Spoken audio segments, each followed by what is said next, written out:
So we've been talking about ways that we can actually implement all these behaviors and thought patterns and emotions that we want. And a final way that we can do that is to use the biases we have when it comes to time. Now, we don't often realize that we think about time in a biased way, but we do. We don't think about time linearly. We think about time in a very strange biased way, which we'll get to. But this is powerful because we can use the biased way we think about time to hack our happiness. There are certain moments that wind up being better for implementing strategies we really want to implement. And so what's the biased way that we think about time? Well, we usually would assume that our psychological timeline works like this. We're in this lecture, 5 minutes, 10 minutes, whatever. Your life goes year number 1, year number 2, year number 3, right?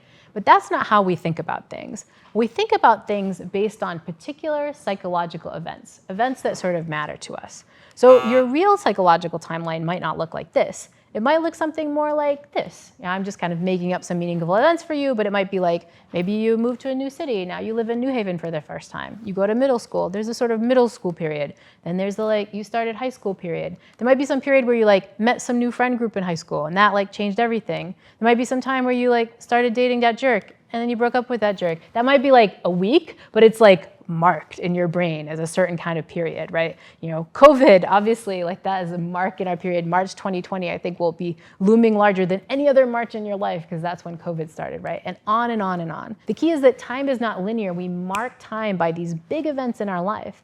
But that means researchers have shown that when a new event happens, when there's some fresh moment, that allows us to break with all our old habits. It kind of becomes this moment where we can start afresh and open a new page. And this is what Katie Milkman talks about a lot. She, in her book, How to Change, talks a lot about how we can use these, what she calls, fresh start moments. We can have a fresh start effect where we use these moments to start new behaviors. What's the fresh start effect? Well, it's a psychological phenomenon in which it becomes easier to adopt these new habits and make these behavioral changes at these things that might be natural temporal landmarks. So a new year, a new birthday, or whatever, right? And we know this, right? People think this. People are new year, I'm gonna start exercising this year, I'm gonna start meditating. It's my birthday, right? New birthday, new year, you're gonna try to start something. Hot girl summer, that was a thing. There are these moments where it's summer now and now I'm gonna start these new behaviors, right? And we think that, and we're motivated to start. And just because of the act that we're motivated to start, the evidence suggests that we're kind of better at it. We can have these moments where we can start new habits more easily. So if you're gonna try some of these behaviors, why not do them at a moment where it's just gonna be easier for you to implement them? And researchers, Katie Milkman and her colleagues, really looked at why this is. And there's a whole set of reasons why these fresh start moments work. One is that we kind of divide our time into mental accounts.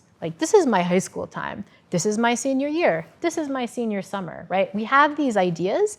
And once we have a new mental account, we can kind of break with the past. These temporal landmarks allow us to put our past failures into some account in the past. So it's that was old me. That was spring semester me. Now it's summer me and everything's different. And so you can behave a little bit differently. These temporal landmarks, especially things like birthdays and New Year's, they put a focus on the bigger picture. You're I'm 18 now. I need to think differently. I need to prioritize certain things, right? And that allows you to have a bigger focus picture, which can sometimes make it easier to do these harder things. And so the Psych Pro tip about fresh starts is that you should use them if you're thinking about all these habits and behaviors we've talked about. Pick a new fresh start moment that you can use to hack your happiness. And you've got a lot coming up. We're all having this conversation when you're about to go back to school. Those of you who are listening might be starting a new semester or a new month or even a new week. All of these things are powerful moments where you can start these new habits. And when in doubt, pick your birthday, because a new year, new you is a powerful way to start these habits. So hack your timelines to find ways to start new habits.